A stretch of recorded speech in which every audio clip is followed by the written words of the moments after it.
Hello, everybody, and welcome to this awesome class that we got. We're going to focus a lot on deal finding in this class, and where are the hidden gems and the discounted houses. We're going to unveil the secrets, right, and how to unearth some of these hidden gems for you. So, without further ado, let's get started. And I want to also take this opportunity to congratulate you for joining us and learn, how you can control your financial future by finding the right deals in real estate investments. In business, we always talk about the different kind of arbitrage, right? Arbitrage means seeing the difference between something and then take advantage of that gap. For example, an example would be, say, I'm buying low, selling high, right? And when I can make money on that gap, that's an arbitrage in the price arbitrage. When it comes to information, there's also information arbitrage, right? By learning and understanding how we can find deals and make the deals happen. We now have a lot more information than those who have not obtained this information, and we can create a lot of value, right? We can make money, profit. We can create something awesome out of this. So that's what our focus is today, is by taking advantage of this information arbitrage and beat our competition and also win some deals. Okay.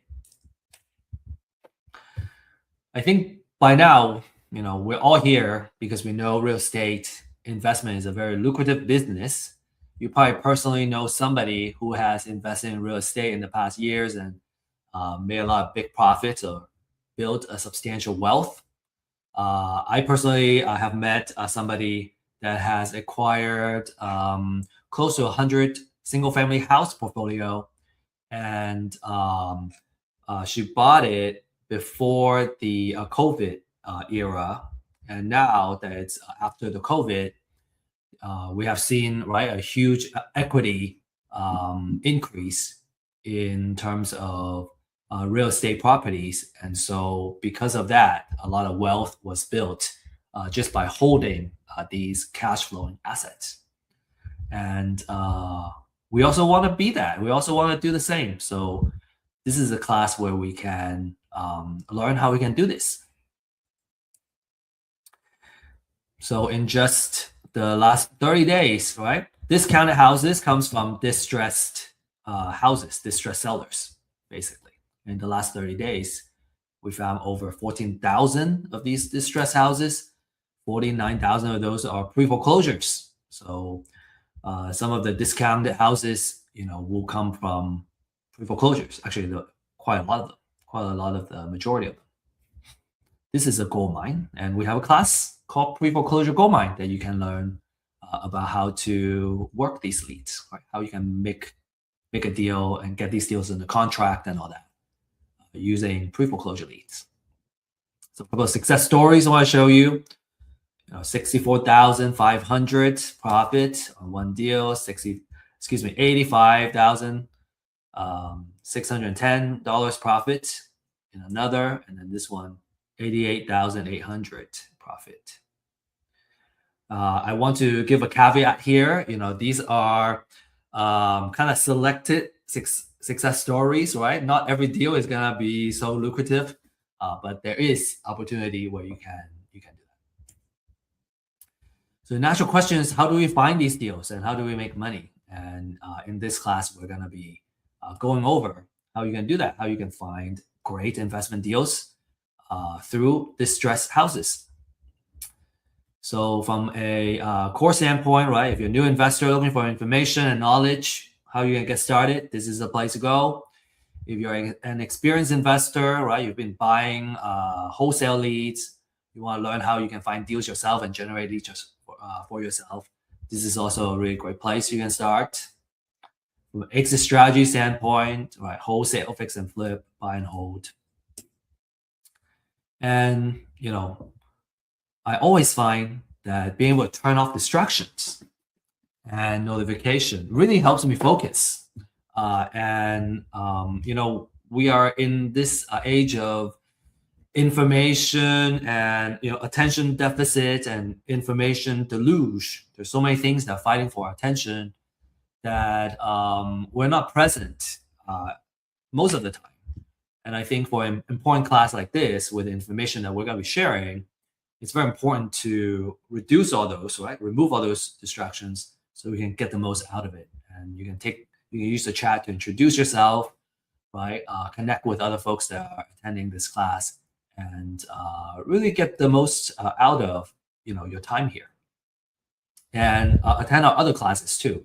We have a series of these type of classes geared towards how to get started in real estate investment, how to find deals, and a lot of the step-by-step process of what needs to be done, along with a weekly live stream that we do. And I will share more information about the live stream towards the end of this talk. So don't miss out on those, right? Join the discussion, right? Learn through case studies, and learn through kind of listening, and then start doing the deals yourself. We can walk you every step of the way. Disclaimer, everything we share here is for information and education purposes, and we don't offer investment, financial, or legal advice. And always do your due diligence when you make any investment decision. Some background story about myself. Over the years, I have kind of acquired some skill sets, through just, I guess, being in business. And I think what applies here would be data management, analysis, and maybe a little bit of marketing. My background is in more technical science and engineering. I was always interested in the passive income power of real estate. Through kind of the COVID time, I really experienced, what it's like to hold cash flowing real estate assets and just see the value of the asset go up. And so, a lot of the wealth got built that way, and it will continue to be built that way. So how do we hold more of these type of assets, and kind of ride the wave, so to speak? It can be very powerful. And the struggle, I think, and I think we see that too, is that number one, it's hard to find the information we need. Number two, it's hard to find good technology, apps, and all that to get started. And then it's hard to find folks that we can ask questions to, and mentors that we can go to whenever we have questions. And I personally had so many questions every single step of the way. Whatever the next step is, I had so many questions. I had to ask. I needed to find someone who can answer all those questions. And so just want to stress the importance of having mentors and coaches and people who can answer these questions, or someone who's in the same journey, and being able to help. And that's what Real Estate IQ is all about. We establish Real Estate IQ to address these pain points, right? So we have weekly webinars and classes and live streams, talking about either a class that is fundamental for real estate investments, or if it's a live stream, we go over market updates, deals updates, right? Underwriting of certain deals and case studies and all that, so we can kind of learn through real cases. And then we have obviously the distress seller data and the community that you can leverage to make deals. So I hope you're excited, because we're getting started and really talk about the details of the deal finding. Okay, so we have two two things, right? Main topics today. One is how do we make money? And we'll talk about the different business models. And the second topic is where we can find these hidden discounted houses. And again, it's about finding the distress. Money is in the deal. So how do we find the deal? If we can find the deal, we can always make a profit. So business models. Okay. So people talk about exit strategy. We call it business models because that's how we can make money out of each. So there are three main business models that we'll go over today. There are some advanced ones too, which we are not going to go over. Maybe we'll go over that in our Dealmakers live stream or our office hours. And it will be kind of case-to-case basis. Okay, but let's talk about the basic ones, right? Like this is the fundamental stuff. So there are three business models. The main one, the first one is buy and hold. For buy and hold, you buy the property and you rent it out for monthly cash flow. This business requires the most capital. We have two big dollar signs because you need to put down some cash in order to hold the property. And as the property continues to cash flow, right, pays for everything, you get some operating profit, cash every month. And then also there's opportunity for equity growth and all that. Okay, it's buy and hold is a wealth generator, and we'll go over that in detail a little bit down the road. Okay, fix and flip. In fix and flip, you buy a property that's undervalued. Usually either it's it is an ugly house. I think that's a nice way to say it. Either it's ugly house, something that has a lot of maintenance that has been deferred. Or just something that we want to really upgrade and kind of create that appreciation. And then you sell the finished house to a home buyer, right? A retail home buyer, someone who needs to live in a house that's move-in ready. You provide that. And this requires less personal capital because you can leverage, right? If you get a house in a good deal, you can usually get financing, and there are 100% financing lenders out there that can help you fund the purchase and the repair for the property.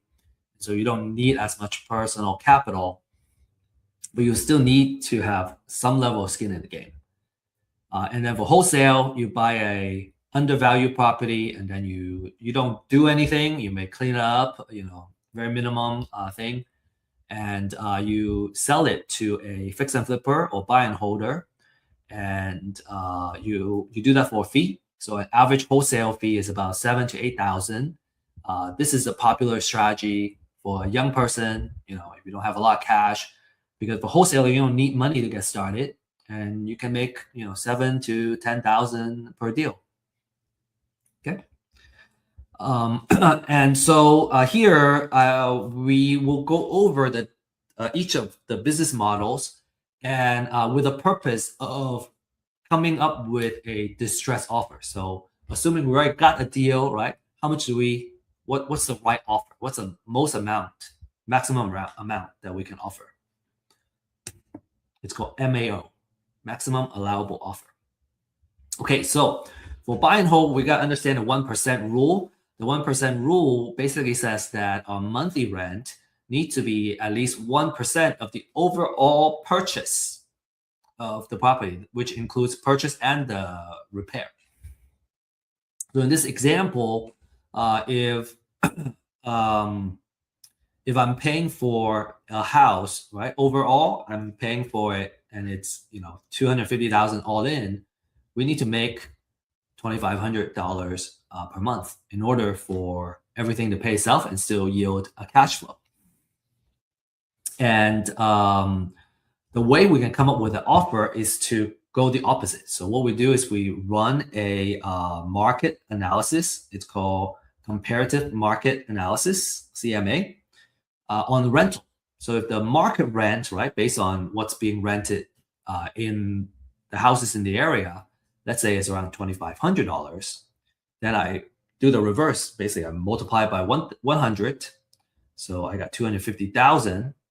And if the repair is 20,000, subtract that, then the highest offer that I can offer to a seller is 230,000, because all in, I'm gonna put 230K here, I put 20K here, so all in I'm at 250. I better be renting it out for 2,500. Okay, so this is a very idealized example, right? There's different fees and all that in closing, and that we are kind of ignoring, because when we follow this general rule of thumb, in general, all is kind of taken care of. So that 1% is very useful. We kind of ignore all the little fees and the noise, and kind of come up with a number that works for us. And if I want to have a little buffer, maybe I take another 5K out of this offer, 10K to kind of account for whatever fees I need to close. That's also acceptable. Now, of course, a lot of times I want to be give a high enough offer so that I can win the deal. So if I really want to win the deal, then I want to put up the highest offer that I can. Okay, so some of you may be wondering, okay, so that 1%, a monthly rent, okay, 2,500, okay, makes sense, but where does it go, right? So these are some things. 2,500, a lot of that goes to the mortgage. You got to pay taxes, insurance, there's HOA and maintenance. And if you have a property manager, you'll probably also need to include the property management fees as well. And then when you subtract all that, having that 1%, make sure that you have a decent cash flow for every house. So if you kind of, as a landlord, right, this is how, let's say, one house, we make, say 500, right? Let's take off that 75. Every month we make $500 a month. If we have 10 of these, every month we'll make 5,000, which is 60,000 a year. And if we have 20 houses, right, that's 10,000, which is pretty good way to make income. And most of it is passive. Of course, when you are running a buy and hold business, it's never 100% passive. But if you're kind of looking at a way to kind of replace your income, it wouldn't take, it's not a full-time job to manage. Again, of course, if you also have a property manager in place, it's not a full-time job to manage 20 houses. And for buy and hold, you are in the landlord business. This means that you're going to be working with a property manager, right, or directly with the tenant. And your attention is going to be on, number one, getting a place lease at all times, generating cash flow. And you always want to pay attention to your tenant quality and vacancy. So those are the things that can eat up your profit. If you have a low quality tenant, they're late on payments, they don't pay, they trash the place, right? That's going to affect your investment. And we always say that buy and hold, if provided it's a cash flowing asset, right? We got a tenant in and paying, it's a wealth generator through these four things. One is the cash flow that we just mentioned. And then the second one is appreciation. So you can hedge it against inflation. And then there are two types of appreciation too. One is called natural appreciation, which means just by holding it, the value has gone up. And say during an economic downturn, and a lot of kind of easy credit creating that appreciation, you're going to see the value of the property go up. And natural appreciation is more passive. It's not something that we need to do. We just hold it and kind of watch the value grow. So on average, the house itself naturally appreciates, and then also during economic downturn, it appreciates more significantly as well. The other type of appreciation is called forced appreciation. That means we go in there, we fix up the house, and now the house is in a much better shape, and now it's also worth more. So we force the property to appreciate in value. And then you have tax savings, right? You got depreciation, you get mortgage interest that you can write off, and then you also have operating expenses that you can write off in terms of taxes. And then every single month, as you pay down the mortgage, the principal gets paid down, so you have equity build up as well. So those four things are working combined together, working on top of each other to help you build wealth slowly.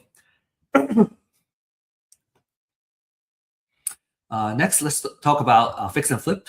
For fix and flip, we pay attention to the 70% rule. Okay, so let's talk about how we can apply to it. The 70% rule means that we should only pay 70% of the after repair value of the property. So let's say a house, we run the after repair value. And how do we do that? We usually will also need to run a CMA, a comparative market analysis, to see what the houses around the area are selling for and come up with the kind of estimate. So in this case, let's say it's 500,000, then 70% of that is 350. So 350 minus, say in this case, the repair budget is 70,000. Subtracting that, that's $280,000. That's my maximum allowable offer. So that means, we buy it, we fix it up, and at most we are at 70 cents to $1. The other 30%, will go into holding costs, closing costs, and financing costs and all that. So we need that buffer. Okay, where's that 30%? I kind of vaguely mentioned it. So here it is, in text. So in this case, that 30% is 150K. And these are just some idealized example, right? There's closing costs. When I acquire it, there's closing. When I sell it, there's also closing, okay? And then during the time of the rehab, I also have to be paying for holding costs and maintenance and all that. And then if we get hard money or private money as financing, we also have to pay for financial costs. So all that said, we can still make a pretty handsome profit, which is fantastic in this case. Right? Fantastic return for one project, 90,000. For fix and flip business, you're basically in the construction business, right? That means a lot of the attention will be on rehabbing the property, make sure you're on schedule, on time, right? You probably, if you're going to manage subcontractors, right, you're going to be managing them and making sure they are producing quality work and they are available to do the work. So what's going to eat up your profit? It's going to be project delays and overrun because that's going to cost you to say not being able to finish the project and let's say you got extend the loan. Well, you're going to have to pay more for the loan extension and everything for this hard money loan.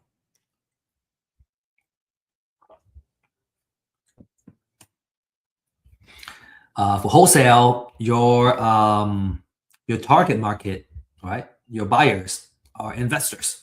So what you want to do is, number one, you buy the distressed property and then you sell it to an investor. We were just saying that wholesale is a very popular business model for investors because when you're just starting out, you don't need a lot of capital to get started, right? You just need to put in a lot of effort in the marketing side. And what you need is to invest in your marketing, right? Get really good at closing, acquiring the deals, and you make your wholesale fees by selling to an investor, kind of taking care of the acquisition side for them. And in wholesale, you're in the marketing business, marketing, lead generation.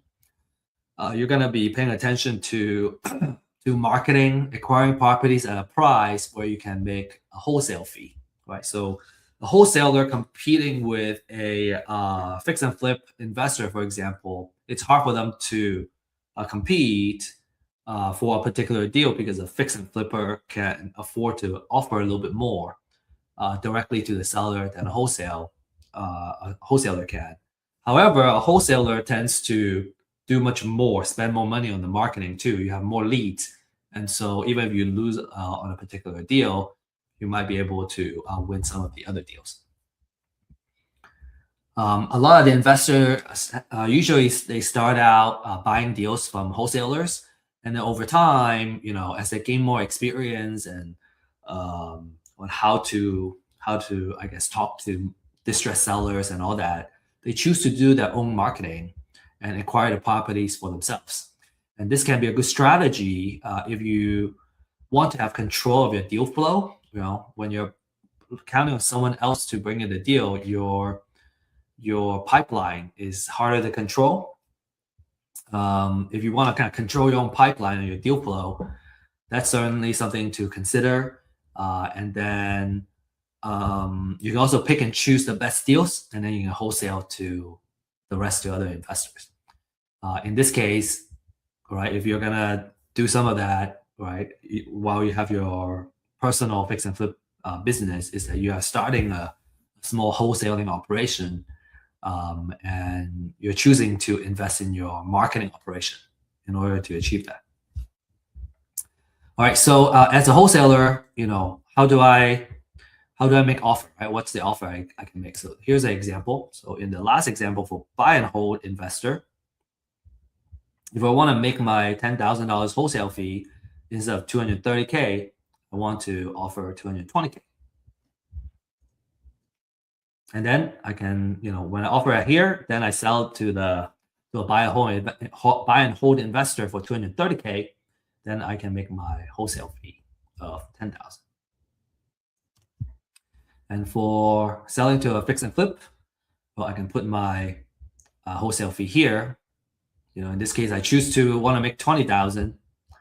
Then my distress offer is $260. So you can put it under contract for $260. I can sell it to a fix and flipper and make $20,000. So to recap, for buy and hold, you need the most capital to get started because you need the money to hold it. Now, one thing that you could do is to do a BRRRR. So you buy a house that needs to get fixed up. You fix it up, and then you refinance, and that allows you to have less money in the deal, less equity. So that's also something that a lot of people do too after a couple of deals. In general, you're in the landlord business. Now, again, when you do BRRRR, then you are doing two. You're doing the construction and the landlord. Fix and flip, you're in the construction business. You're going to be focusing on the rehab project, make sure it goes well, and then you can sell the finished product at the aftermarket value.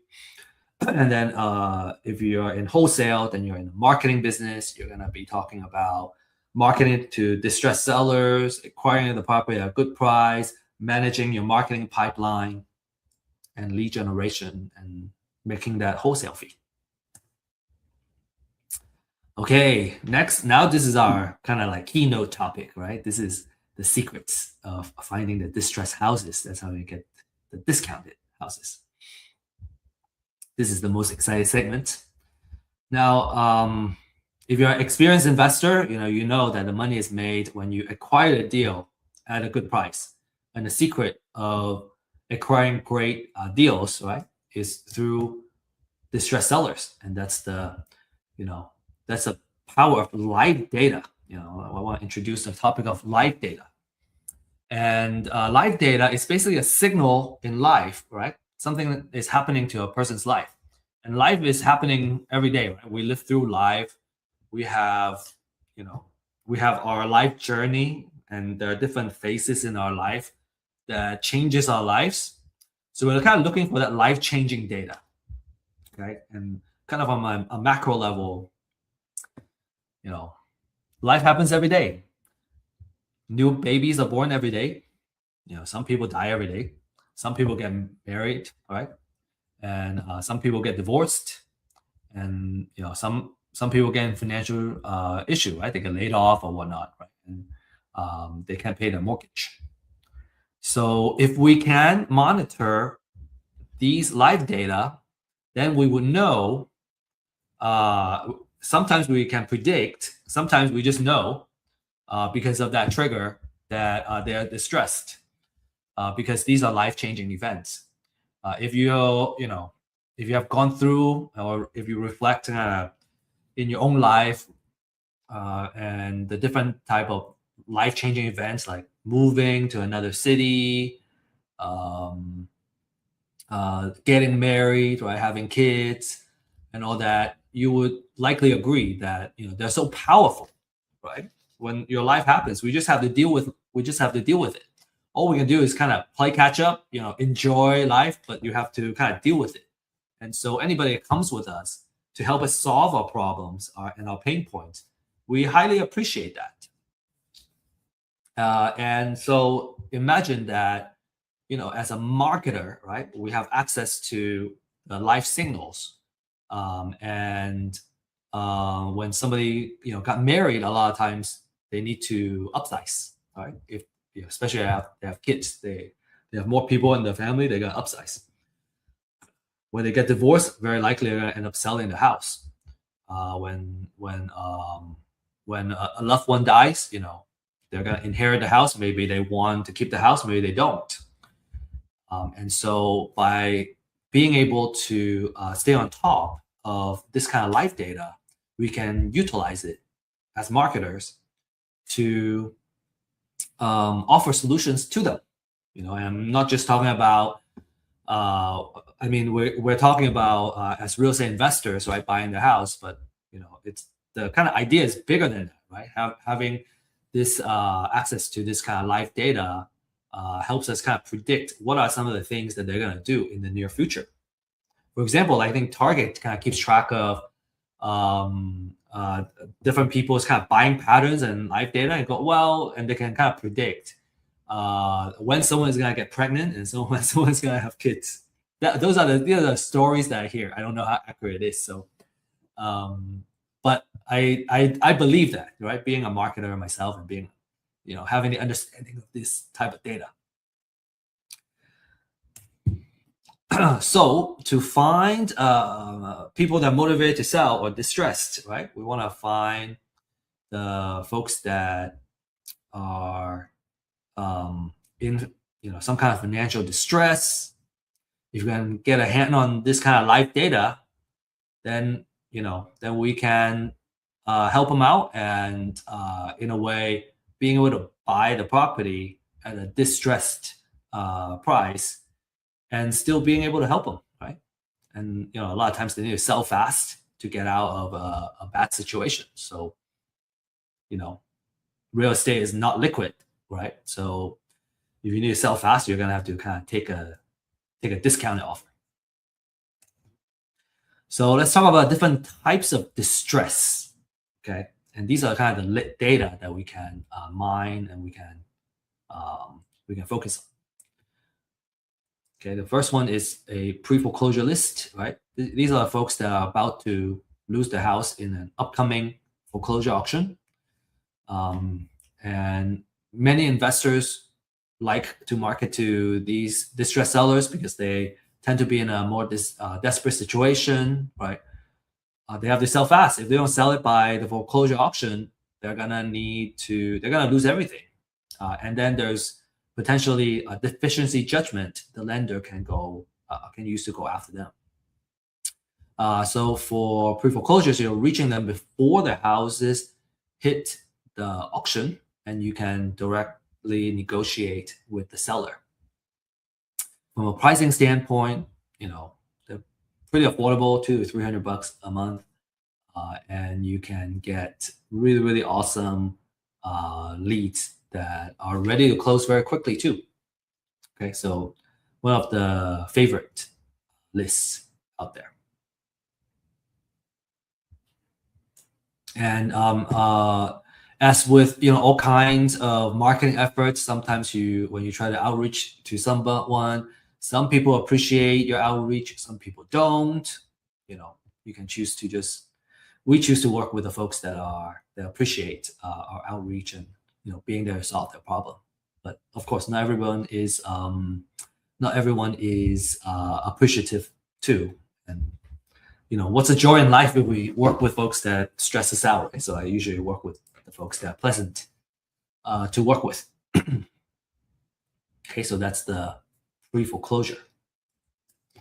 Okay, there's another type, which is called appointment of substitute trustee. And in short, it means a pre-foreclosure. It means that it happens usually before it goes to foreclosure. And what that really is about is that when a national lender, right, forecloses on a borrower, many times they wouldn't send somebody to a local county to process the foreclosure. So what they do is they would appoint or assign a substitute trustee that are in that local county to do the foreclosure proceedings.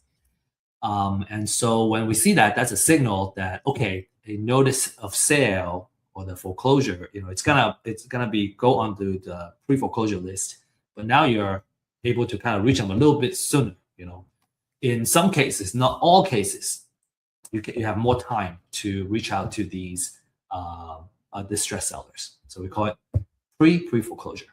It's also a very popular list amongst savvy investors because it gives you more time to kind of nurture and work with the motivated sellers. We have a class called pre-foreclosure gold mine. And again, we go deep into how to work these leads. So if you're interested, make sure you join that class, okay? Next, we have probate. This is another popular life signal for real estate investors. And what that means is, someone has passed away. He or she owned a real estate property. Not all heirs that inherit the property want to keep the house. Maybe they want to sell it to settle, some of the expenses and all that, right? Maybe there's some debt from the passing person that that needs to get settled. The estate needs to sell, or maybe it's just you can keep them, but it's a headache to keep it to upkeep. Not everybody wants to be a landlord, and so upkeep and maintenance, right? Not everybody is interested in dealing with that. And experienced investors love probate because they're extremely lucrative, right? Typically, when a person dies, they have already paid off the property, or there's a big equity on those properties, and so you can offer a cash offer, and everybody can win. And because they're so lucrative, the leads are also very expensive. They're usually about $3 per lead. Okay, and then another major type is eviction, right? These are tire landlords. There are two types that you can take advantage of. One is a professional landlord. This is somebody who owns a portfolio of properties. They have been building it for years and holding it for years. They have kind of built a lot of wealth with it too, but now they're ready to just sell and retire. And this is a fantastic situation because you get all that, the entire portfolio, and your problem is going to be, okay, how do I sell this portfolio of deals, which is a good problem to have. Maybe we can help you with that too. We have a lot of investors in our community.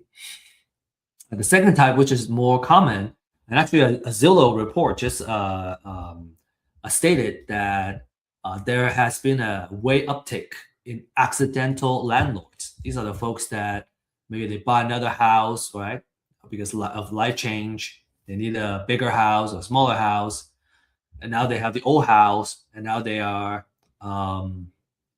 they decided to lease out, but now they have eviction, right? The tenant stopped paying, and they have to evict them. That's a bad taste in the mouth. They don't want to do this anymore. They want to sell. So we can take the problem off their hands. They're motivated. Divorce, we deal with this a lot. Maybe the court has ordered the seller to sell. Maybe you need to have cash to kind of pay off the ex. And that's also a expensive list, about $3 per lead. Okay, then we have taxes, right?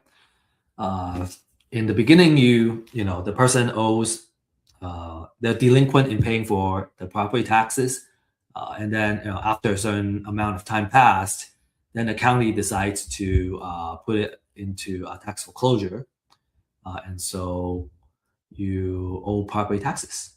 So those are also very motivated sellers. Depending on, right, if it's tax foreclosure, they are very desperate. Delinquent taxes, sometimes the amount is not very high. So we usually filter out the ones that have a higher delinquent tax amount. Moving on, there are also code violations, right? A couple of ones that we look for are tall grass, exposed roof, or unsafe type of violation. The city has this information, and they have their own codes. A lot of the codes are very similar across different cities. The distress is that they can't keep it up, and so that's something we would love to market to as well. And then there are liens. They owe money either to the IRS, Uncle Sam, or they owe a mechanic's lien, right? They owe a contractor, or there's a hospital lien, which means they owe the hospital some medical bills.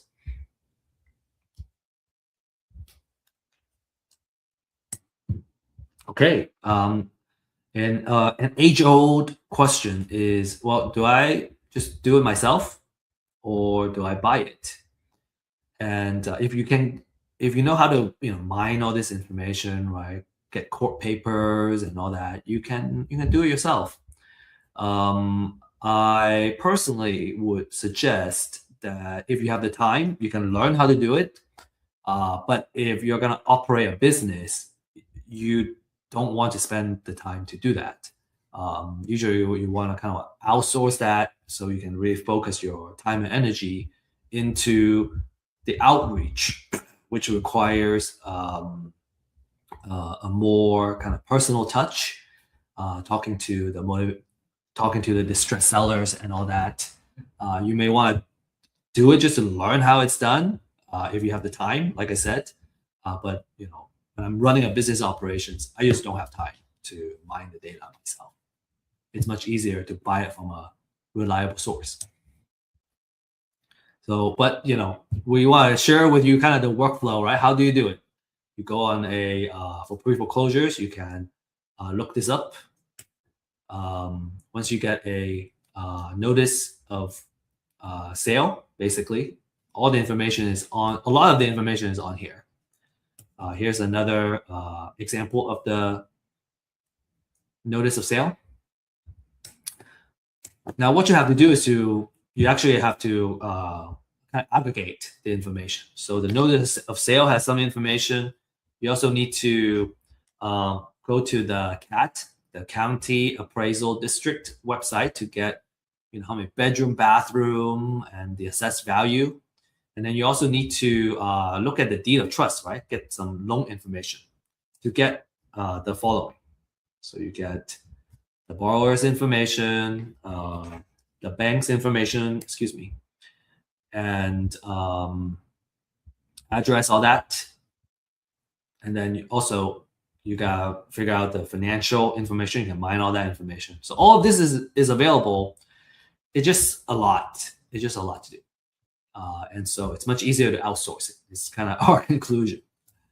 Okay, probate, you can look up, go to a probate court and look that up. And these are the information. The decedent, is there a real property? Sometimes there's no real estate property there. And then, you can also kind of read the filing and capture all this information. Delinquent taxes, you can pay the county. So, all of this combined takes about 15 to 20 minutes of research per record, especially for the pre-foreclosure and probate. And it's just a lot of leads. I think it's just so much easier to use the data and instead of doing it. But that would just be my suggestion. Anyway, a quality list is gonna tend to have these type of information, and you want to pay attention to the update frequency and all that. The last thing is just kind of want to go over. A lot of folks would kind of look at the equity percentage as a filter. When you have all the information, maybe there's like 1,000 leads. Well, do I market to 1,000 people or do I market to 100 people? And you may have different approaches. Some people prefer to have a more focused list for driving there, door knocking, or doing outreach. And if you want to kind of shrink your list, you tend to kind of look at the address, right? What zip code makes sense for you, the equity percentage, and some people care about if there is already a loan modification or loan type, different kind of loan type in place. So you can kind of create, after you get this list, you can kind of filter it down to your own list, and then you can create a niche that you can dominate in because you specialize in that particular type of distressed sellers. So kind of already talked about that. The most important thing, I think, especially for quick foreclosure, is the freshness, right? The speed to the leads is very important. Okay, so we still have some time, so I want to use this time to share a case study with you. And this is a property that we acquired in Mart, Texas, which is about 20 minutes from Waco in Texas. And the owner owed about $3,500 in mortgage. All right, so he was behind in the payment, and we were able to reach him.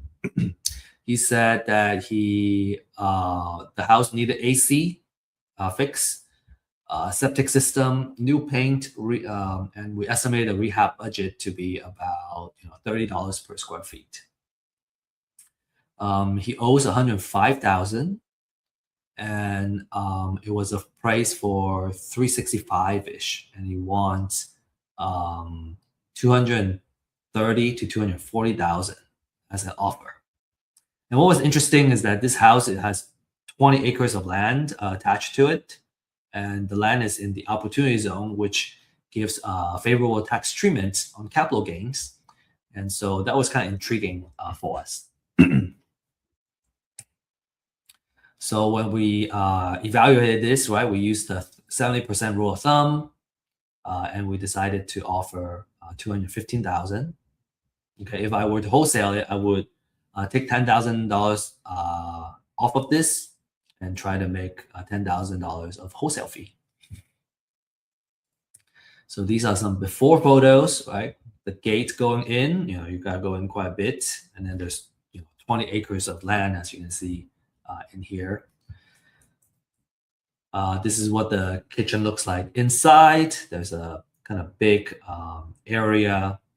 I don't know if I would call it an island, but this area is kind of dividing the kitchen from the rest of the living room.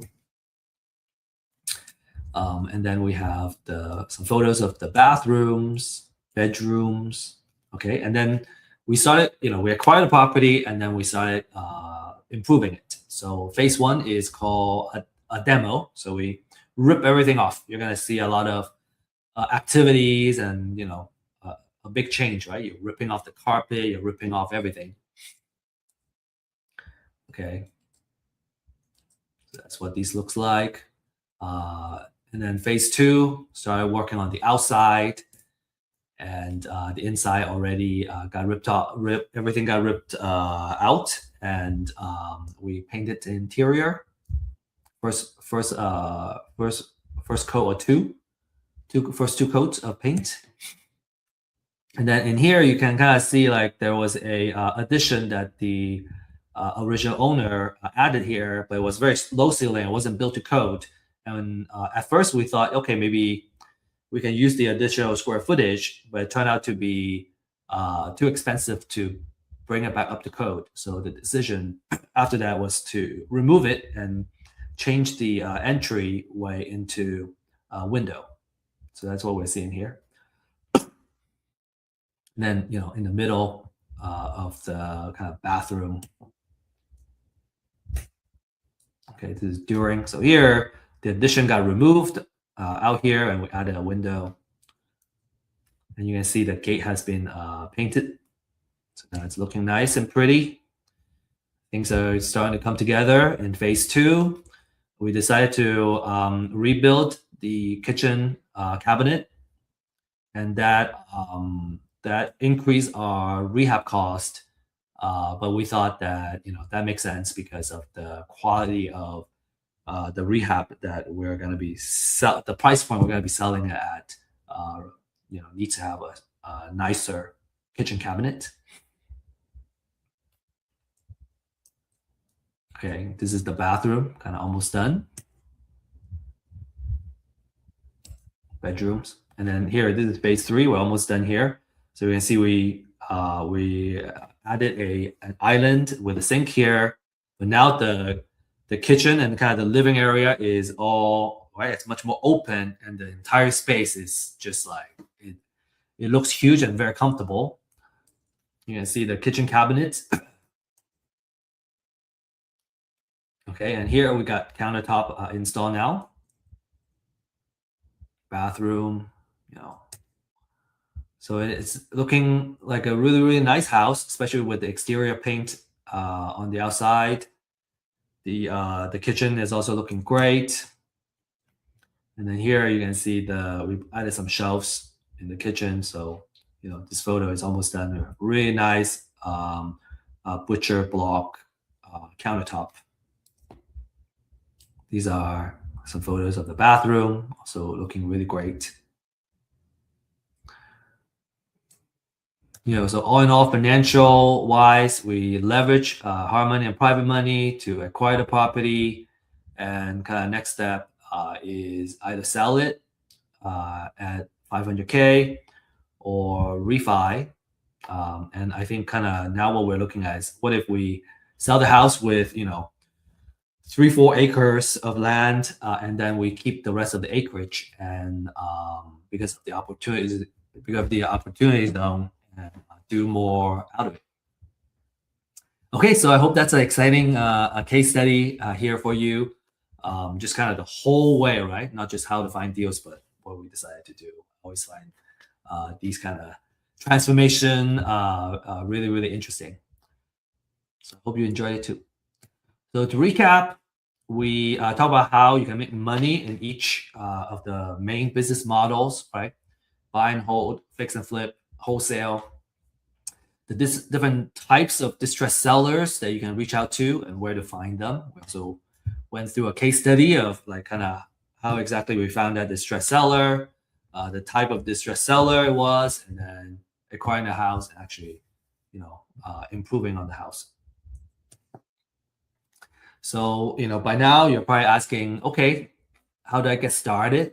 Okay, if I want to kind of start going, well, this is what you should do. Number one is you need to get a pre-foreclosure list. The more research, the better. You can also ask for other type of lists, but we recommend the pre-foreclosure because, there are so many foreclosures that are happening. We're seeing a trend of more foreclosures happening as well nationally.